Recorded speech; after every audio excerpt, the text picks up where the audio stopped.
Hello, everybody. My name is Bruce Montgomery, and this is my colleague, Tracy Priest. Hello, everybody. And we're with The Road to Retail. On our podcast, Tracy and I try to point out tips for small, emerging, and challenger brands to chart their course as they grow from their garage, local farmers market, and begin the expansion to direct to consumer or find their first retailers. On the show, we bring on guests, and today we're very lucky to have Dan Mack with us. Dan also shares a passion for small and emerging brands, dare I say dark horse brands. Dan is a strategist, facilitator, and performance coach to numerous companies in the consumer packaged goods industry. He's the founder of the Elevation Forum Leadership Group, where he facilitates leadership events bringing together retailers and suppliers to discuss high-level partnerships, sales engagements, what's going well and not so well with these relationships, and the future of the CPG industry. I had the pleasure to be on Dan's group for about 10 years. Always an energizing event. They take about half a day. Great topics. He brings in retail leaders, and everyone's really candid, which is good. The first one I went to, I was like, people aren't going to tell the truth. And it was juicy.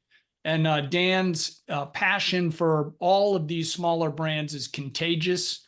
Dan, welcome to the show.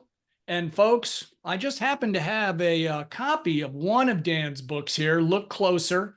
He also wrote a book called Dark Horse, where he profiles a bunch of smaller brands and companies that against all odds have been wildly successful. And Dan shared in his first quick hit episode here with Tracy and me a list of 10 traits that these companies showed. So if you go back to Dan's first episode with us, in the show notes, you'll see those. And if you really want more backup, we'd encourage you to contact Dan directly. So Dan, welcome to the show, my friend. Thanks for your time today.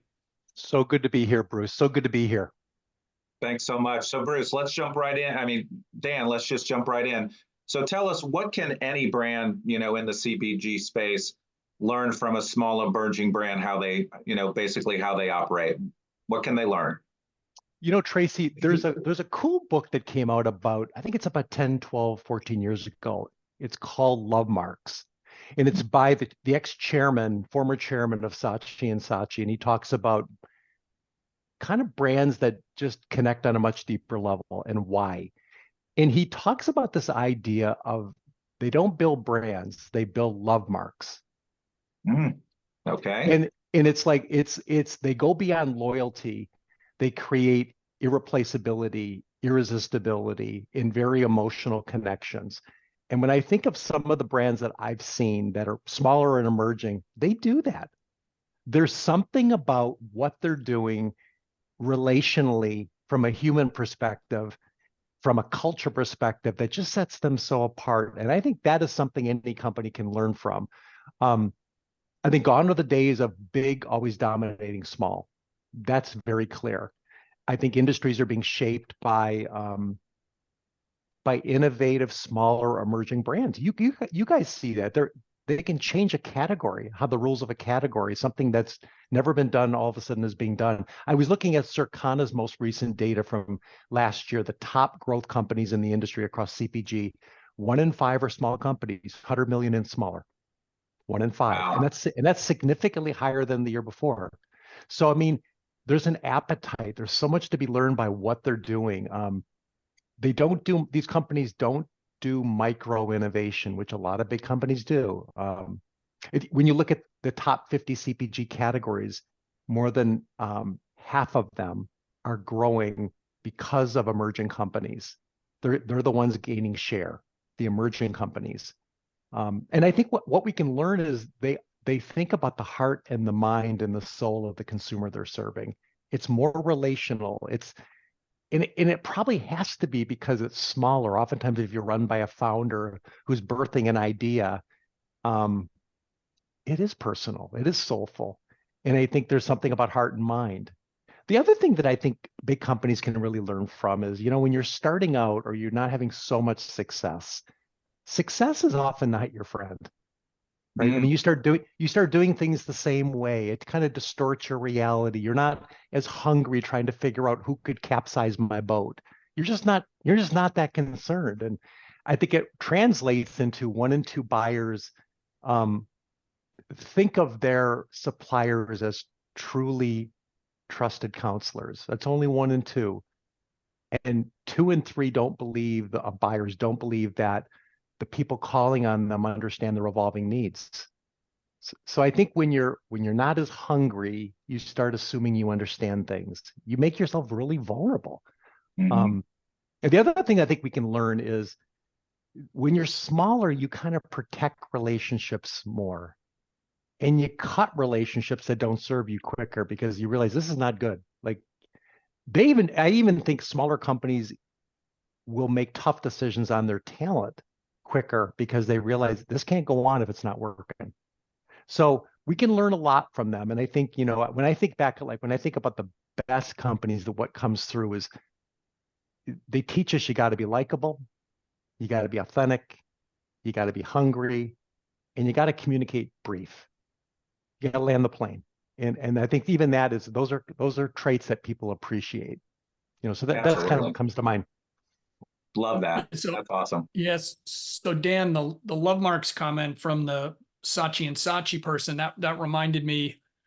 Years ago, we did some work with a gentleman named Peter Seeley, who I believe passed away a couple of years ago, and he was the head of marketing of Coca-Cola, and then later, I believe, Visa. And we were doing some work with him, and he was, and I'm lapping this up, man, a young brand manager, and he said, the key here when you guys are trying to grow these new items is you have to go on the path from brand awareness to brand preference to brand insistence. And I was like, I love that. I love that. I was like, that's good. So that is good. I've used that in a couple of times when, talking to either brands that we've all worked on or with people that we're trying to help. I was like, guys, that's the goal. Yeah. Like that's the goal. You'll go home and order it online, or you'll leave Target to go to Walmart, you feel that strongly about it. And that, so and Dan, Bruce, and Bruce, I was going to say, and you have to be so honest about that is hard to achieve, right? That is so hard to achieve. So go on. I mean, it's the goal because sometimes, when you think about just the logic, our kids are older now, but for a while we were insane and had 4 under 6, and it would, my wife occasionally would pile all 4 back in the car to go get something that wasn't where she wanted. So you talk about commitment, getting those 4 knuckleheads back in the Suburban. Great comment. Okay. So Dan, what do you think any of these small emerging challenger brands really need to consider before attempting to move to a brick and mortar retail environment? And then the follow-up there would be, how should they think about dealing with these retailers? In your prior episode with us, you mentioned that some of the ones that are very successful, these smaller firms, they're really discerning about who they try to work with. So please take it from there. Yeah, no, it's a really, really important question. I think it almost feels like this is just a line that flies out of me anytime I talk to anybody who's trying to get into retail. And the comment is, retail is not for the uncourageous. Oh yeah. The faint of heart, the faint of heart. I mean, I actually was thinking about our conversation even yesterday and reflecting on conversations I've had, and nobody understands it until they're in it. Like how quickly you can take on water, how quickly you're upside down, how quickly you have to have a long-term vision. So you got to be brutally honest with yourself in 2 areas. Are you tough enough to do this? Yeah. Are you really gritty enough to do this? Do you even understand what this is? And you don't. And if you did, you probably would never do it. Are you gritty enough to do this? And do you have alignment enough with your family if you're married, with your spouse? This is a family undertaking if you're a leader doing something like this. And the riches, meaning who you will become, not financial. Hopefully that's true. But who you become after doing this is transformational. But getting there is difficult. And then the second thing is, are you truly different? And most aren't. And how do you get to being like different? 6 and 10 new items are line extensions. A line extension is not innovation. I love the line. It was by a Harvard professor. She said, "Great innovation is lopsided. It disrupts you. It pulls you in. You go, what was that? That's great innovation. Hopefully, it's delivering on the promise, but there's something lopsided about it. On some level, it's just different, and so that's important. Are you different? And the point is, whatever you've created, it's not good enough yet. So I learned this from Eric Ryan, founder of Method, Ollie Welly, which is the product's created, it's wrong. It's on the shelf. You have to believe it's wrong. Now we start iterating. Now we change it. And it's like it's wrong. And so many innovations, so many people who birth something think it's their child. Oh yeah. Well, the child needs to change. The child's not right. Just like we're all not right. And I think you have to like, are you okay realizing it must change? And people will critique your child, and they're probably right about your child. So I think like the mindset is like this is an old Tom Peters term, tight loose at the same time. It's a paradox. You run a company tight around values, disciplines, culture, honesty, work ethic. We run it loose around strategy, my approach, my ability to look in the mirror, work on myself. Like we have to be both tight and loose at the same time, which is really hard. So true. I think that's a mindset. Again, I think if you want to go to retail, what's the mindset? I think you have to be, it's a mindset again of hyper authentic.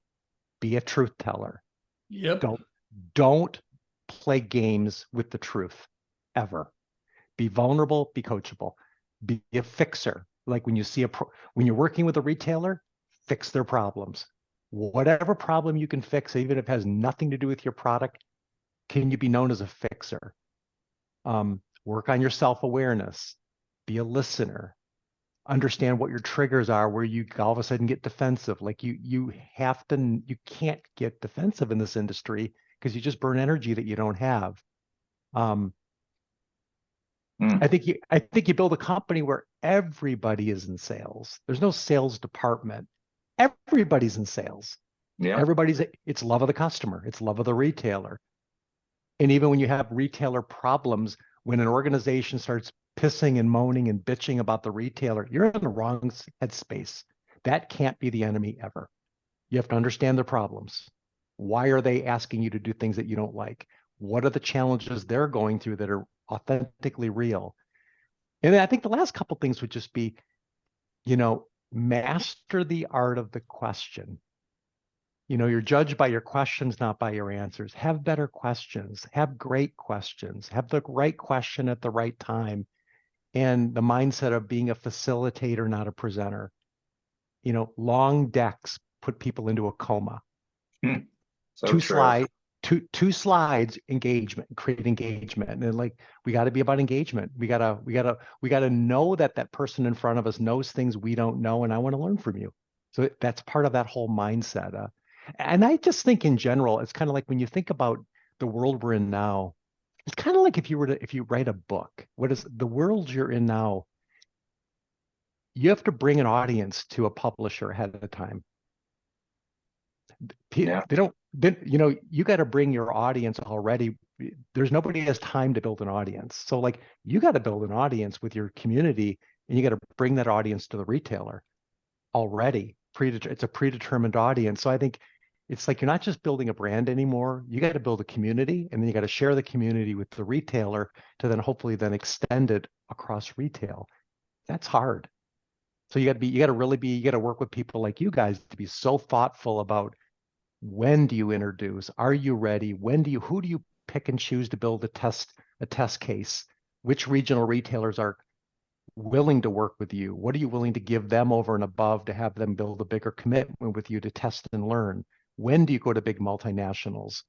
When do you pull back? When do you do a test with a bigger chain? And do not go full chain or half chain. Choose to go in 1,000 stores versus 4,000 stores. Like, so there's a patience and a thoughtfulness in building that I think it's very easy to lose yourself.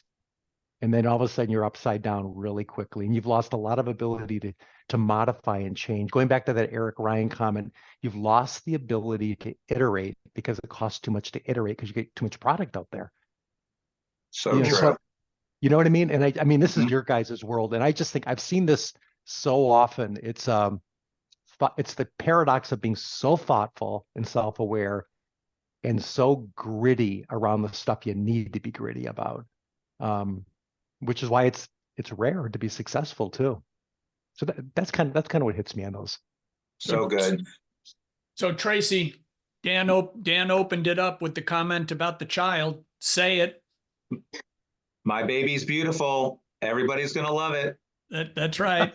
That's Right. right. So, But what you said is so true, Dan. You've got to be in it for the long haul and you've got to be patient. And one thing that I've learned from you early on when we started working together and you started the forum is you have to be able to say no. Yeah, And most entrepreneurs really yeah, struggle with that. yeah, yeah. They do. They do. yes.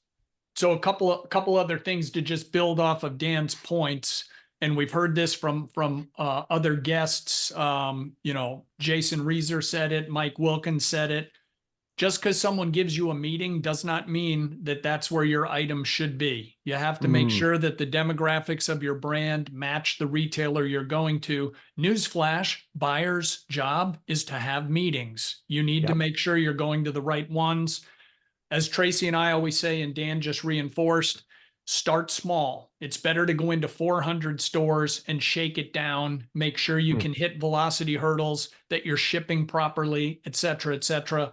Going too big with a misfire, not only is that really bad news, and you might be introduced to things like markdowns and discontinuation notices, but it will also absorb a ton of your cash to build inventory to ship to several thousand stores right away.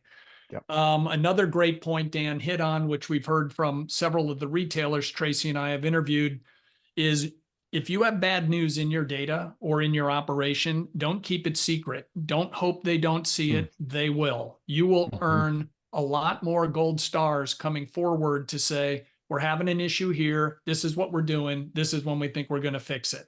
Because if they have to go on offense and call you, you're now on defense. Okay. mhm. So that's all tough. And then Dan's comment about line extensions. Line extensions, we hear it all the time. And you can think about the analogy of movies. The courage is coming up with something brand new versus the 94th Guardians of the Galaxy. All right. And a lot of senior managers would rather line extend off of, I'm going to make this up, an Advil, because a lot of Mhm, people know that name, but mhm. they might line extend into something that makes no sense. So the first 2 pages of your deck, it's like, oh, Advil, everyone's heard of that. And it's like, okay, Advil, for toenail fungus or something crazy. Makes no Yeah, sense. yeah. So you've actually damaged your brand. Okay, Trace, kicking it back to you. Absolutely. So Dan, tell us about who's been the greatest influence on your career. Yeah, I was thinking about that, guys, before this session. I'm reminded of somebody. She was my director of sales training that I worked for her when I was at SmithKline Beecham, which is GSK, which is now Haleon. Her name was Barb Fitzgerald. She was the director of sales training. She allowed me the freedom. We would run these 5-day training programs. I was 27, and she allowed me the freedom to actually find my voice as a facilitator. And There you she and go. she and she taught me that, and I didn't need to learn this, but I got it on a deeper level. That room is smarter than you'll ever be. How do you pull out voices? And I think when you think about like really cool companies, they don't monopolize. They realize bring the voices out. And that's a real powerful lesson for me. That's awesome. I love that. I love that. It's amazing to think back, sadly, as we all get older, and when you really think about that question, there's a lot of people that Yeah. have touched all of us. And there's a lot of people that invested, I'll speak only for myself, invested time in me when I didn't deserve it. Yeah. Right. Me too. Me And too. then Me you too. hope you remember Yeah. that and you pass it on to other people. Yeah. Tracy, the big finish. Absolutely. So Dan, tell our audience how they can get a hold of you. They can they can go to mackelevationforum.com. They can connect with me through there and drop me a note, drop me a call. I'd love to connect with them. Awesome. Well, Dan, thank you so much. This has been extremely insightful. We appreciate you taking time out of your busy day to join us today. And we just encourage our audience to look for this episode on our LinkedIn page and then also follow us on Spotify as well as our iTunes page. But Dan, thanks so much again for being our guest. Thank you, Tracy. Good luck out there, folks.